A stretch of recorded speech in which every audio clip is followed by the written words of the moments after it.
After 15 years of service with the FBI, I was ready for a quieter life. Duke and I had seen enough of the world's darkness. We had tracked down murderers, uncovered bomb plots, and saved hostages across the country. Now, at 9 years old, with a touch of gray around his muzzle, Duke deserved a peaceful retirement. So did I. Cedar Falls seemed perfect when I first drove through. Tree-lined streets, well-maintained yards, children playing without fear. I purchased a modest 2-bedroom house with a fenced backyard where Duke could spend his golden years in comfort. The moving truck arrived on a Thursday in April. Neighbors waved as I unpacked. An elderly couple even brought over a homemade casserole to welcome me. "We do not see new faces often," the woman said with a gentle smile. "I am Margaret, and this is my husband, Robert. We have lived here for 30 years. "I appreciate the welcome," I replied, inviting them onto the porch. "I am James, and this is Duke." Duke padded over slowly, his tail wagging in that dignified way of older dogs. He sat beside me, leaning gently against my leg. "What a beautiful German Shepherd," Robert commented, extending his hand for Duke to sniff. "He seems very well behaved." "He was my partner at the FBI," I explained, watching their eyebrows rise in surprise. "K9 unit, he is retired now, just like me." Margaret's eyes widened with genuine interest. "A real hero dog. Oh, the grandchildren will be thrilled to hear about him." The conversation flowed easily as we shared stories. For the first time in years, I felt relaxed, like I had found a place to call home. That feeling lasted exactly 3 days. It began with a knock on my door early Sunday morning. I opened it to find a woman in her 50s standing there with a clipboard and a tight smile that never reached her eyes. Her blonde hair was cut in an angled bob, and she wore a cardigan despite the warm weather. "Good morning," she said, her voice carrying an artificial sweetness. "I am Karen Westfield, president of the Cedar Falls Homeowners Association. I need to discuss some concerns that have been brought to my attention."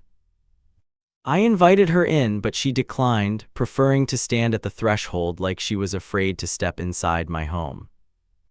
"Several residents have expressed concern about your animal," she continued, glancing past me to where Duke lay on his bed in the living room.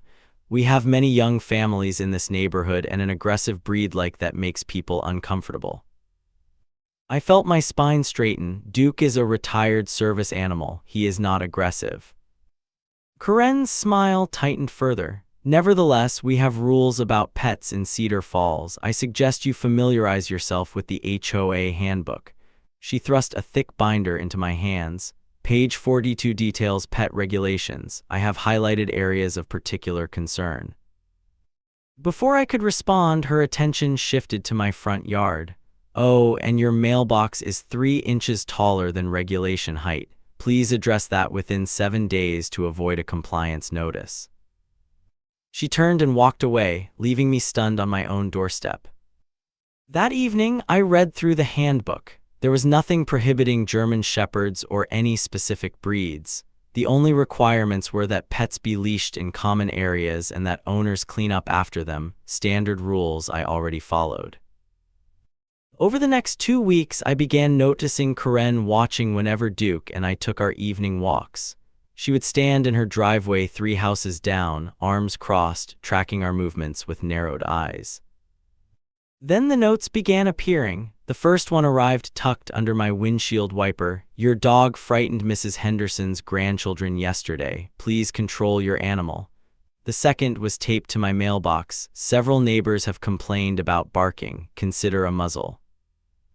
The accusations were baffling. Duke barely had the energy to bark anymore, and he had never shown aggression toward anyone, let alone children. When the monthly HOA meeting was announced, I decided to attend and address these concerns directly.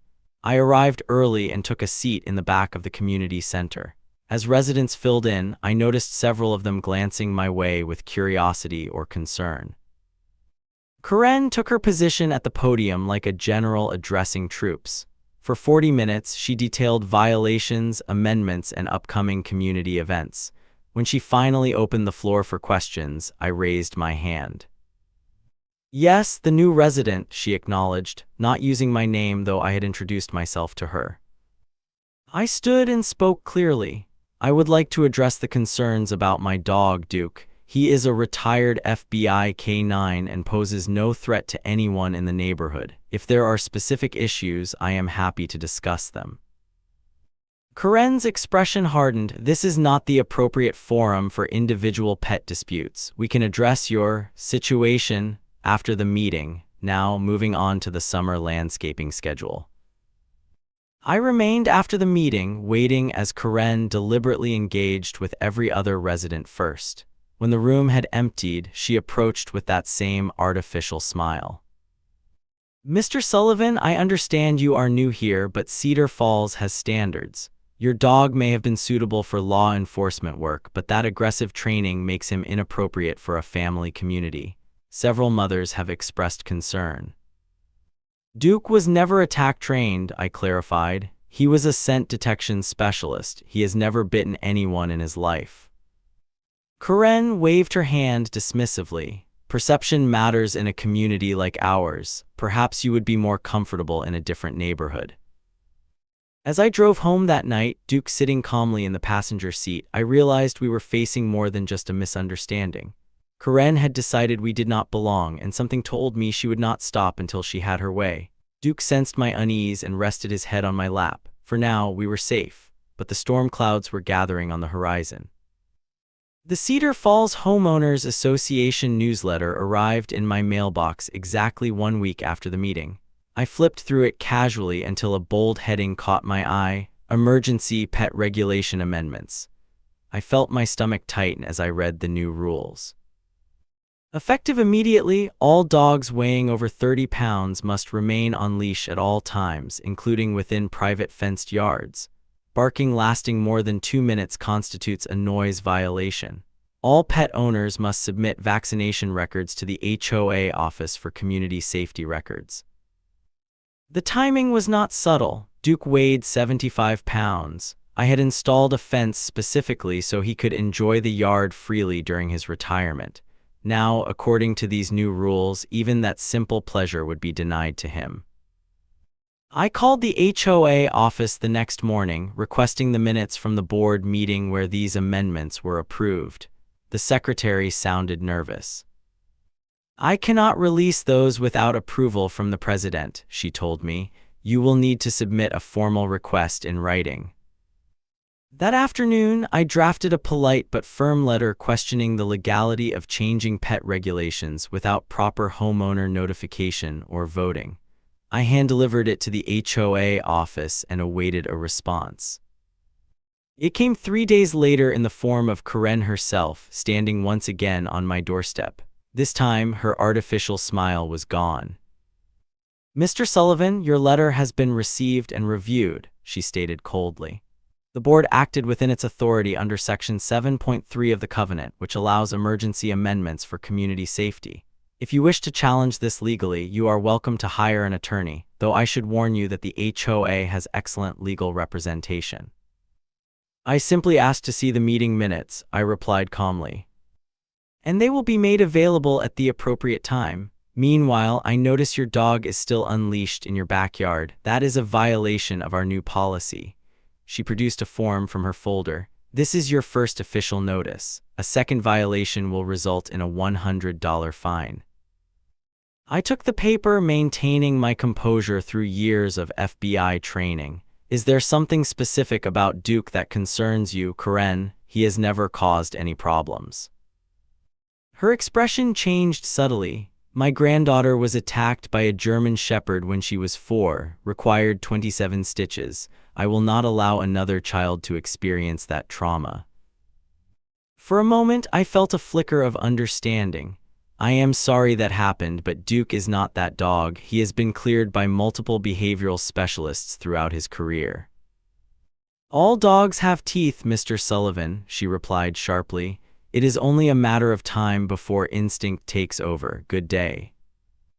As I watched her walk away, I realized her motivation stemmed from personal fear rather than community concern. But understanding her did not make her crusade against Duke any less troubling.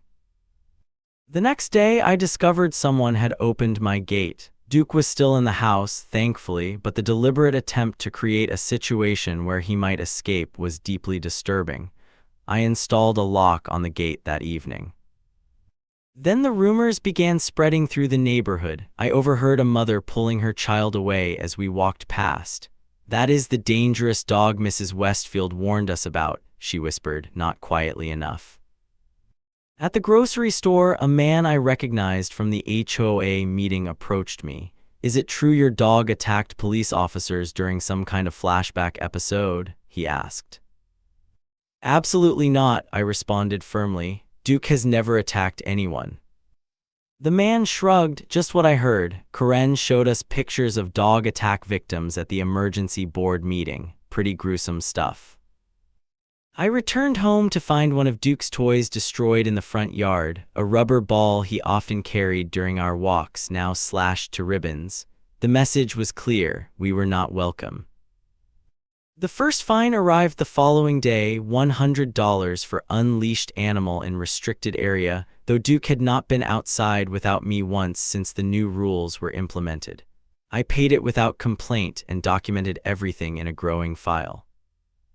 A week later, another notice appeared, $150 for excessive barking, despite Duke having been inside with me all day during a rainstorm. I requested evidence of the violation. None was provided, but payment was still demanded. By the third fine, $200 for alleged property damage to community landscaping, I knew this was a calculated financial attack. Karen was attempting to make living in Cedar Falls so expensive and uncomfortable that I would leave voluntarily. What she did not realize was that my FBI career had taught me patience and strategy. Each violation notice, each rumor, each act of vandalism was meticulously documented. I installed security cameras around my property. I recorded every interaction. I researched HOA law in our state. But while I prepared my defense, the social damage was spreading. Neighbors who had initially been friendly now crossed the street to avoid us. Invitations to community events stopped. Children were hurried inside when Duke and I passed by. One evening, Margaret, the elderly woman who had welcomed me with a casserole, approached tentatively as I sat on my porch. "James," she said quietly, looking around as if afraid of being seen, "I wanted you to know that not everyone believes the stories Karen is spreading. My Robert and I, we know a good dog when we see one." Her kindness was a lifeline in the growing isolation. "Thank you, Margaret, that means more than you know." She hesitated. "Karen has done this before, you know. There was a family with an autistic child who used a therapy dog. They did not last 6 months before they sold their house at a loss. Just be careful." As she walked away, I scratched behind Duke's ears, his head heavy on my knee. "We are not going anywhere, old friend," I promised him. "This is our home now, and she has picked the wrong person to bully this time." Little did I know that the real battle had not even begun. The Cedar Falls Summer Block Party had been a neighborhood tradition for 15 years. Flyers appeared in every mailbox detailing the potluck arrangements, children's activities, and evening entertainment. At the bottom, in bold red letters, "No aggressive animals permitted, especially Duke." Seeing my dog singled out by name sent a wave of anger through me that I had not felt since my most difficult FBI cases. I considered filing a formal discrimination complaint, but decided against escalating the situation further. Instead, I would simply stay home that Saturday while the neighborhood celebrated across the street in the community park. The morning of the block party arrived with perfect blue skies and a gentle breeze. From my window, I watched volunteers setting up tables, hanging streamers, and arranging games for children. Karen directed everything like a field general, gesturing emphatically and checking items off her clipboard. I kept Duke inside, away from windows where he might be visible to partygoers. We spent the morning in the backyard, playing gentle fetch and enjoying the quiet of our private space. By mid-afternoon, music and laughter drifted over the fence. The party was in full swing. "Just a quiet day for us, buddy," I told Duke as he dozed in a patch of sunlight. At 9 years old, he preferred naps to excitement anyway. Around 6 o'clock, I was preparing dinner when I heard Karen's voice through a megaphone. Everyone gather for the surprise entertainment. I thought nothing of it until the first explosion rocked the air. Duke jumped to his feet, eyes wide with panic. Another boom followed, then another, fireworks and not small ones. These were professional-grade explosions, the kind that rattled windows and set off car alarms. Duke began to tremble violently. During his service years, he had been in buildings during bomb threats and gunfire exchanges. The sound of explosions triggered his deepest trauma responses.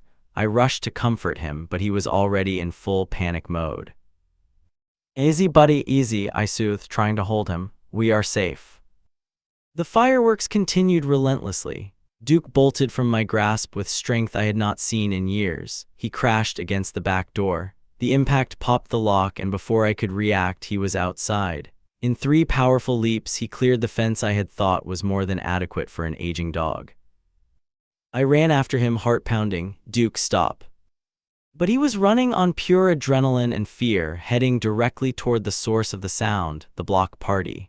I sprinted down the street, watching in horror as he darted between partygoers, disoriented and scared. People scattered, screaming his name in fear rather than to help. I lost sight of him briefly in the crowd. Then I heard it, Karen's shrill voice rising above the chaos. "The monster is attacking, someone help." I pushed through the crowd to find a scene that would haunt me forever. Duke had backed himself against a tree, trembling and confused. Karen stood several feet away, wielding a wooden broom like a weapon. As I watched in disbelief, she swung at full force at Duke's head. "Stop," I shouted, but she swung again, connecting with his muzzle. Duke yelped in pain but did not snap or growl. He only tried to make himself smaller against the tree as Karen continued her assault. I lunged forward, placing myself between Karen and Duke. The broom struck my shoulder instead of my dog. "Get out of the way," Karen screamed, her face contorted with rage. That beast was charging toward my niece. I wrapped my arms protectively around Duke, feeling his heart racing against my chest. He was scared of the fireworks. He was not attacking anyone. By now, everyone at the party had formed a circle around us. Phones were out, recording everything. Children cried, parents whispered urgently. "Your monster bit me," Karen shrieked, holding up her arm though I could see no marks or blood. He lunged at my niece. "I want him destroyed immediately." A young girl stood behind Karen, looking more confused than frightened. She started to speak. The dog did not. "Quiet, Lily," Karen snapped. "The adults will handle this." The wail of police sirens approached. Someone had called 911. I remained on the ground, cradling Duke, whispering reassurances though I felt far from reassured myself. 2 police officers pushed through the crowd. Karen immediately rushed toward them. "Officers, this dangerous animal attacked a child and bit me. I want it seized right now." The female officer tried to establish order. "Everyone step back, please, sir. Please control your dog." "He is controlled," I replied, not moving from my protective position. "My name is James Sullivan. This is Duke, a retired FBI K9. He was triggered by the unexpected fireworks and ran here in panic. He did not attack or bite anyone." The male officer approached cautiously. "I need to see the dog, sir." I slowly stood, keeping Duke close to my side. His muzzle was bleeding where Karen had struck him with the broom. He was still trembling but remained calm beside me. "We have multiple witnesses saying the dog attacked," the officer said, gesturing toward Karen and her supporters. "And you have multiple witnesses who saw Karen attack my dog with a broom," I countered, gesturing to the dozens of phones recording the incident. One brave neighbor stepped forward, Robert, Margaret's husband. "The dog was scared. The woman hit him repeatedly. I saw everything." Karen's face flushed with anger. "He is lying. That monster has been a menace since it moved here." The female officer turned to her partner. "We need animal control, protocol for a reported bite." My heart sank. There was no bite. "Look at her arm. There are no marks." "I am bruising," Karen insisted, and he lunged at Lily. "She is traumatized." The little girl looked anything but traumatized, still trying to speak until Karen silenced her with a glare. Animal control arrived within minutes. Despite my protests and explanation, they followed procedure for a reported attack. They placed a muzzle on Duke and led him to their van. "Where are you taking him?" I demanded. "County Animal Shelter for a 10-day quarantine and behavioral assessment," the officer explained. "Standard procedure for bite claims." "This is based on a false report," I said firmly. "I want that noted." As they closed the van doors with Duke inside, I turned to face Karen. She stood with a small group of supporters, a satisfied smile playing at her lips. "You have made a serious mistake," I told her quietly. Her smile widened. "No, Mr. Sullivan, you made the mistake when you brought that monster into our community. Consider this your final warning." As the animal control van drove away with my partner inside, I felt something shift within me. The FBI agent I had tried to leave behind was awakening. Karen had declared war on the wrong person. "This is not over," I promised, loud enough for everyone to hear. The Cedar Falls County Animal Shelter was a sterile, concrete building that smelled of disinfectant and fear. I arrived at 7 the next morning, demanding to see Duke. "Quarantined animals cannot have visitors for the first 48 hours, the attendant explained without looking up from her computer. "He is a retired service animal," I argued. "He needs his medication and familiar human contact." She finally met my eyes. "Sir, I understand your concern, but I cannot bend the rules. You can leave his medication and any comfort items. I will make sure he gets them." I handed over Duke's arthritis pills, his worn blanket that smelled like home, and his favorite toy, a stuffed raccoon missing one eye. "The shelter supervisor mentioned your case," she added, her voice softening slightly. "Pretty unusual to have an FBI K-9 here. I will personally check on him throughout the day." I thanked her and left my contact information, emphasizing I could be there within minutes if needed. From the shelter, I drove directly to the Cedar Falls Police Department to file a counter-report. The desk sergeant recognized me immediately. "Mr. Sullivan, we were expecting you," he said. "Officer Rivera would like to speak with you about yesterday's incident." Officer Rivera was the female officer from the block party. She led me to a small interview room and closed the door. "Before we begin officially, I want you to know something," she said quietly. "My brother worked with K-9 units in the Marines. I have a soft spot for service dogs." I nodded, grateful for the small acknowledgement. "Now," she continued, switching to a more professional tone, "Mrs. Westfield has filed a formal complaint alleging your dog attacked her and threatened a minor. She is seeking an emergency destruction order." The words hit me like a physical blow. Destruction order based on a false claim. "We need to investigate all claims thoroughly," Officer Rivera explained. "I have requested all video footage from witnesses. Several people have already submitted recordings." I pulled out my phone. "I have security camera footage showing Duke's reaction to the fireworks. You can clearly see he was in distress, not aggressive." She nodded. "That will be helpful. I should also inform you that Mrs. Westfield has filed restraining orders against both you and your dog, claiming she fears for her safety." The calculated nature of Karen's attack became clearer. This was not an impulsive reaction. It was a carefully orchestrated campaign. "Officer Rivera, this woman has been targeting me since I moved in. I have documentation of harassment, false violation notices, and evidence that she changed HOA rules specifically to target Duke." "You should share that with your attorney," she advised. "This situation has escalated beyond a simple neighborhood dispute." I left the police station and called the only lawyer I knew in town, Christopher Jenkins, a former FBI colleague who had retired to practice civil law. He agreed to meet me immediately. Christopher's office was small but professional. He listened intently as I laid out the entire situation, from Karen's initial hostility to the block party incident. "This is not just about Duke, is it?" he asked when I finished. "What do you mean?" He leaned forward. "In my experience, this level of targeted harassment usually has deeper motivations. Has Mrs. Westfield ever mentioned your FBI background?" The question caught me off guard. "No, but I have not hidden it either." Christopher nodded thoughtfully. "I want to do some research on Karen Westfield. Meanwhile, we will file an emergency petition to halt any destruction order and demand Duke's immediate release based on false reporting." That afternoon, I received an email from the HOA. An emergency meeting had been called to discuss dangerous animals in the community.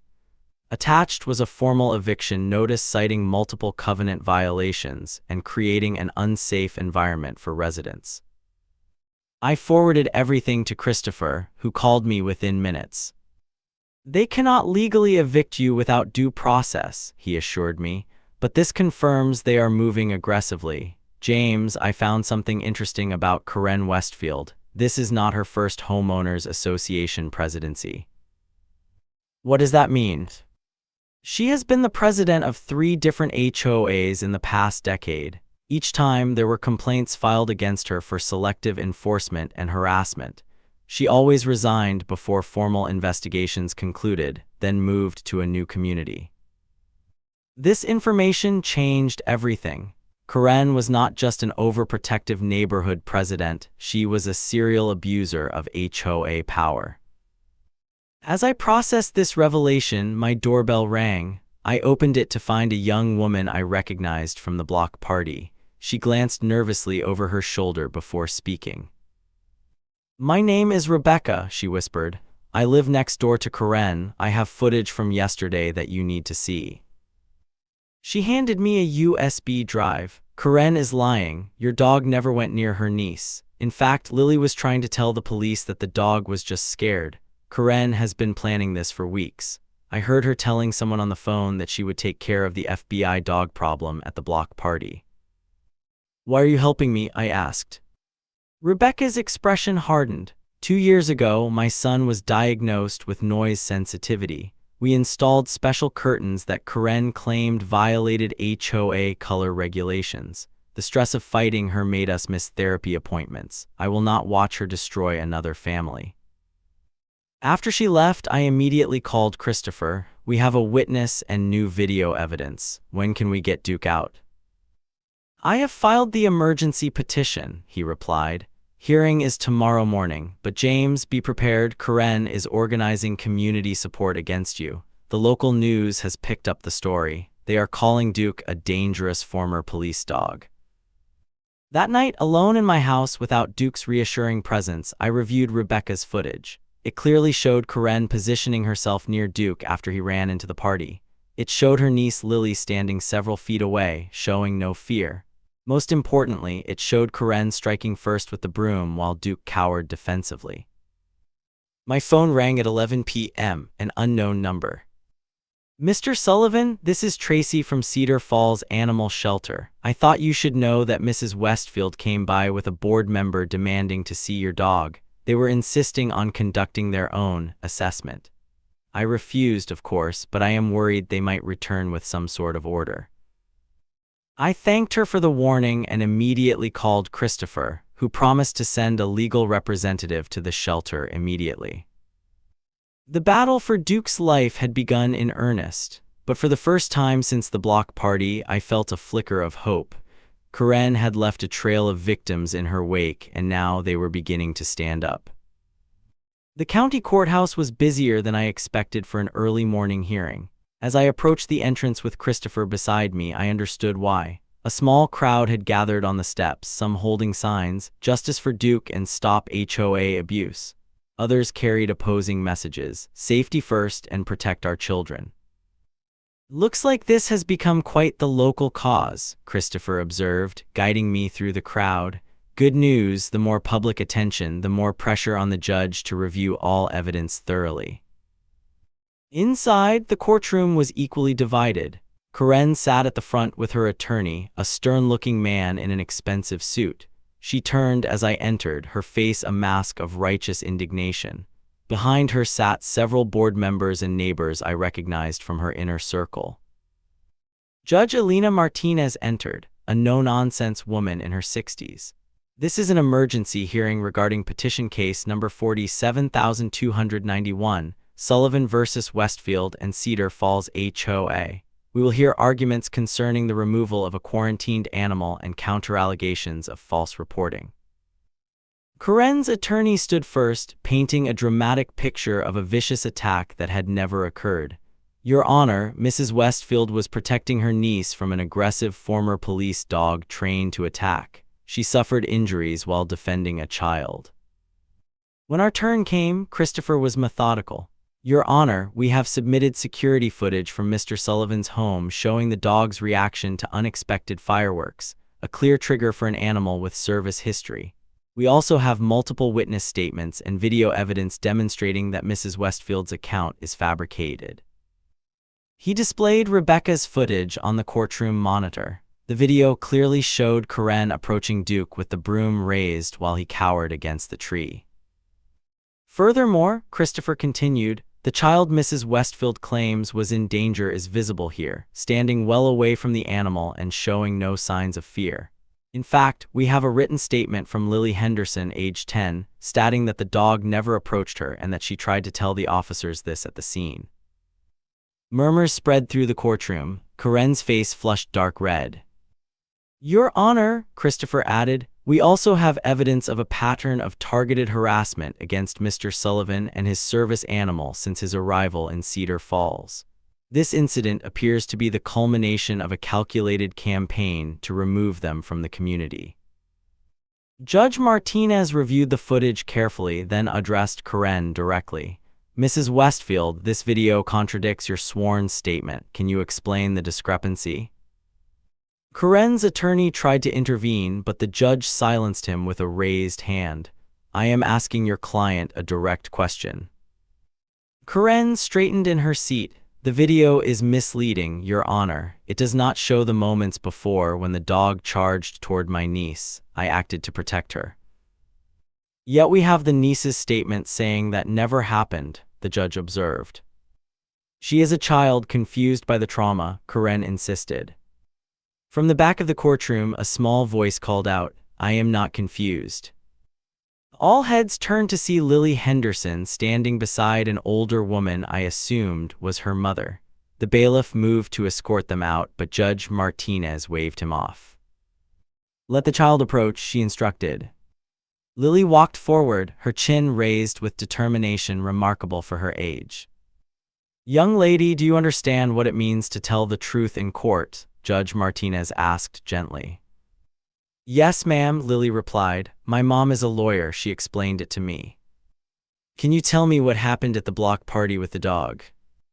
Lily nodded. The fireworks started and the dog jumped over his fence. He was running around looking scared, not mean. He never came near me. Aunt Karen saw him and grabbed a broom. She hit him even though he was just hiding by the tree. Then she told everyone he attacked me, but that was a lie.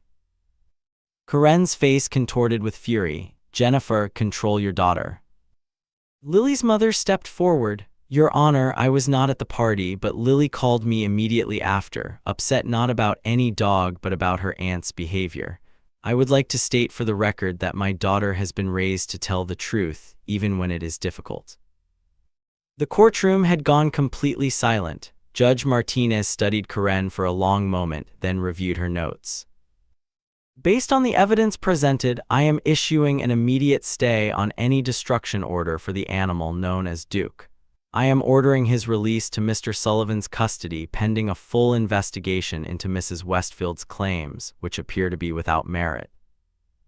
She paused, looking directly at Karen. Furthermore, I am referring this case to the district attorney for possible charges of filing a false police report, animal cruelty, and perjury. The restraining orders are dissolved and the HOA eviction notice is suspended pending review.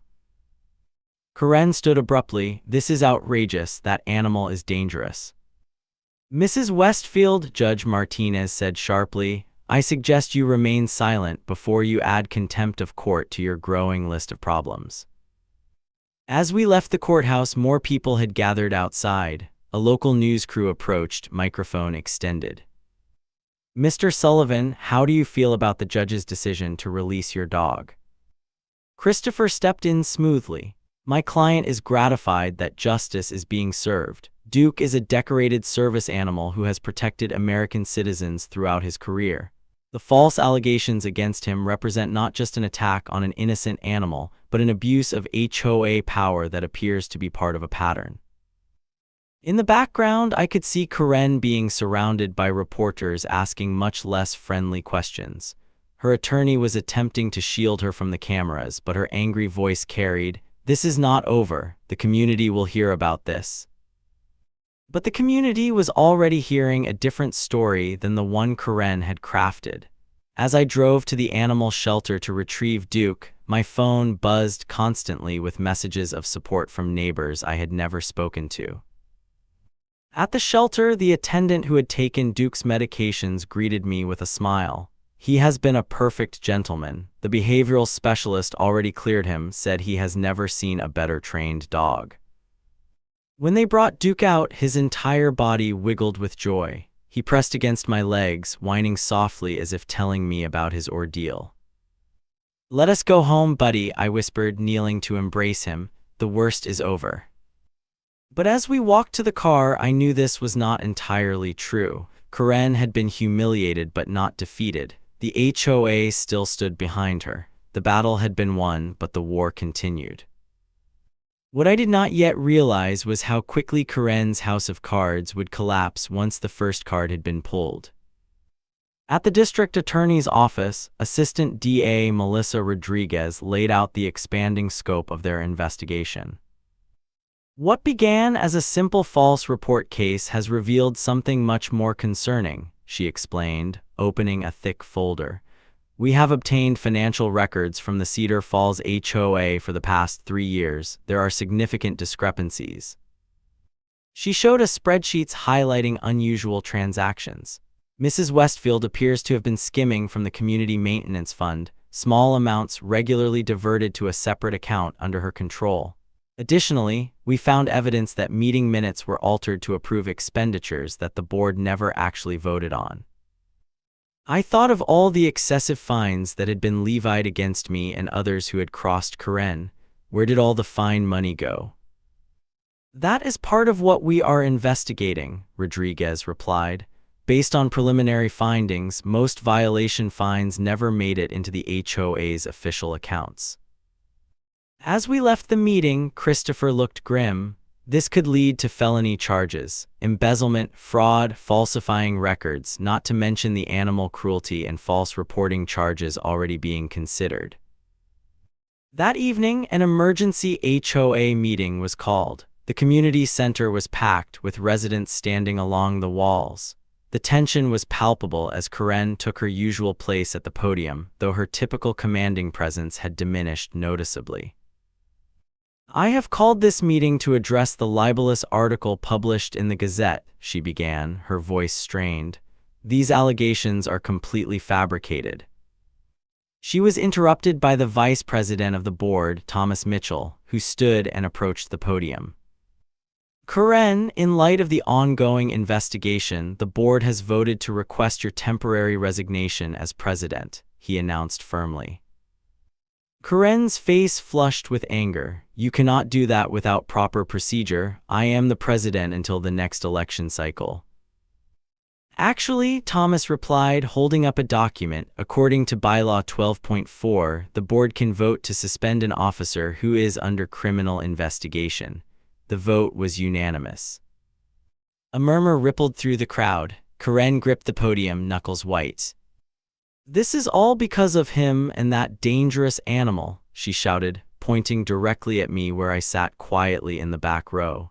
"He has turned you all against me after everything I have done for this community." Rebecca, the neighbor who had provided the crucial video evidence, stood up. "What exactly have you done for us, Karen? Raised our dues 3 times, created arbitrary rules to target specific residents, made our children afraid to play in their own yards." Others began to stand, one after another, sharing their own experiences of Karen's tyranny. The floodgates had opened. A man described being fined for planting vegetables in his backyard. An elderly woman recounted being threatened with legal action for installing a wheelchair ramp without approval. A young couple revealed they had been denied permission to install solar panels, while Karen's friends had theirs approved immediately. Karen attempted to regain control, banging her gavel repeatedly. "This meeting is adjourned. I will not stand here and be attacked." "The meeting continues," Thomas stated calmly, taking the gavel from her hand. "Mrs. Westfield, you are excused if you wish to leave." For a moment, she stood frozen, unused to having her authority challenged. Then, gathering what dignity she could muster, she collected her belongings and marched toward the exit. At the door, she turned back. "You will regret this," she announced to the room at large. "All of you." The following morning, I received a call from Christopher. "Have you seen the news? Karen's former HOA in Ridgeview Heights has filed a civil suit against her for misappropriation of funds. 2 former board members have come forward with evidence that she falsified records there as well." The dominoes continued to fall throughout the week. The district attorney's office executed a search warrant on Karen's home, removing boxes of documents and electronic devices. 3 more former neighbors from different communities came forward with stories of harassment and financial irregularities. Duke and I began to venture out more often, no longer feeling like pariahs in our own neighborhood. People stopped to pet him, ask about his service history, and apologize for believing the lies about him. Children who had once been hurried away now asked if they could give him treats. 10 days after the courthouse hearing, a certified letter arrived from the HOA, now under Thomas Mitchell's interim leadership.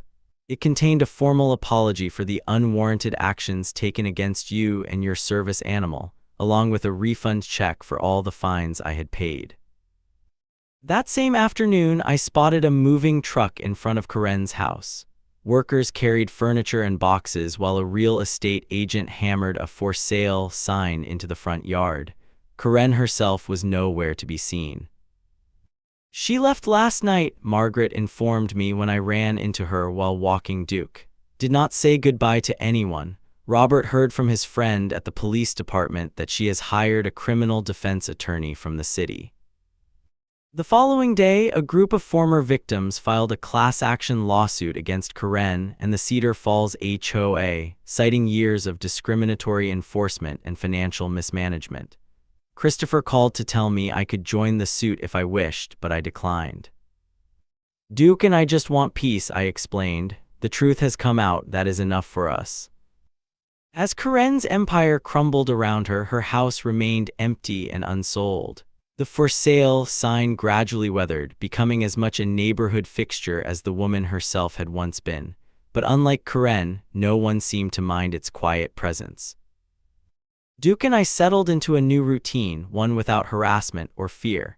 He spent his afternoons napping in sunbeams that streamed through the windows, occasionally lifting his head to watch children playing freely in the street outside.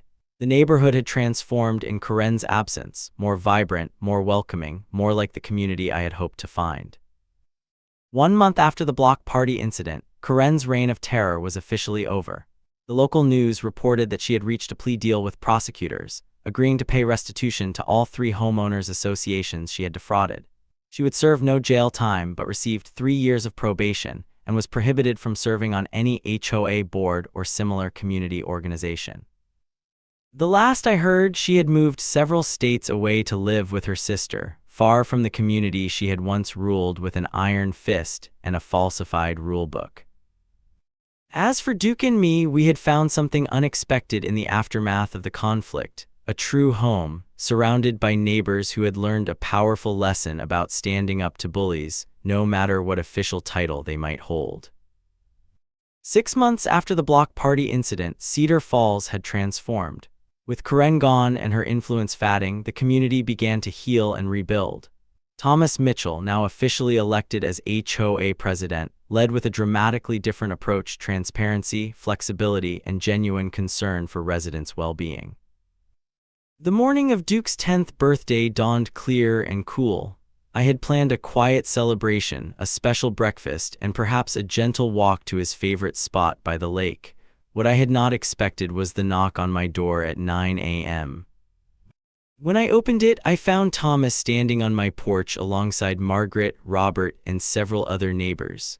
Behind them, a small crowd had gathered on my front lawn.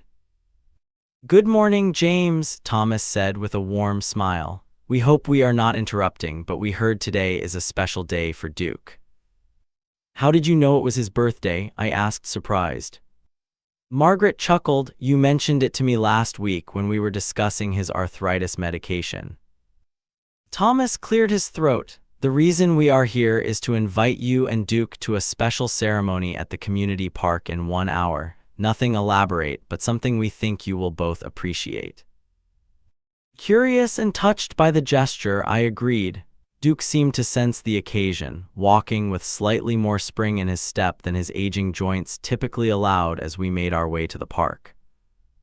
What awaited us there left me speechless. The entire community had gathered. A banner stretched between 2 oak trees read "Duke Day, honoring a true hero."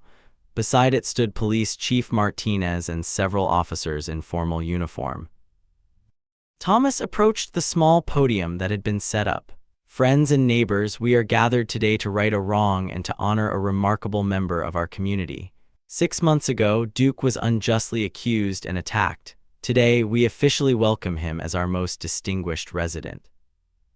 Chief Martinez stepped forward next. "As representatives of law enforcement, we recognize the service that working dogs provide to protect our communities. Duke served with the FBI for 7 years, participating in operations that saved countless lives. It is my honor today to present him with an honorary badge as a Cedar Falls community guardian." The chief approached us, kneeling carefully to place a small badge attached to a bandana around Duke's neck. Duke sat perfectly still, as if understanding the solemnity of the moment. I swallowed hard against the emotion rising in my throat. "Thank you, this means more than you know." Thomas returned to the podium. "We have one more announcement today. The board has unanimously voted to rename the community dog park. From this day forward, it will be known as Duke's Park, a place where all dogs are welcome, regardless of size, breed, or background." A small girl stepped forward, Lily, Karen's niece, whose honest testimony had helped clear Duke's name. She carried a covered object in her arms. "We made this sign for the park," she said shyly, unveiling a beautiful wooden plaque. It read "Duke's Park, where every dog has its day," with a hand-painted silhouette of a German Shepherd.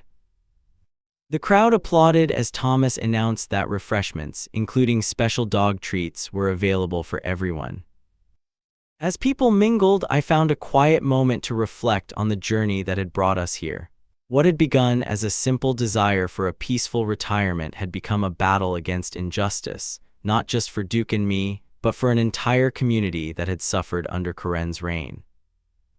Rebecca approached with her son, who knelt to gentle pet Duke's ears. "We wanted to thank you," she said quietly. "Standing up to Karen changed everything. My son can finally enjoy our yard without fear of violations." The new board approved our special curtains, and Thomas even helped us find resources for sound sensitivity.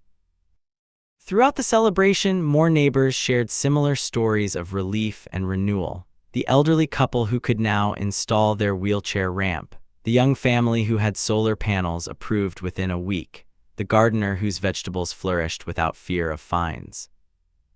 As the gathering wound down, I was asked to say a few words. I had not prepared anything, but standing there with Duke leaning against my leg, the words came naturally.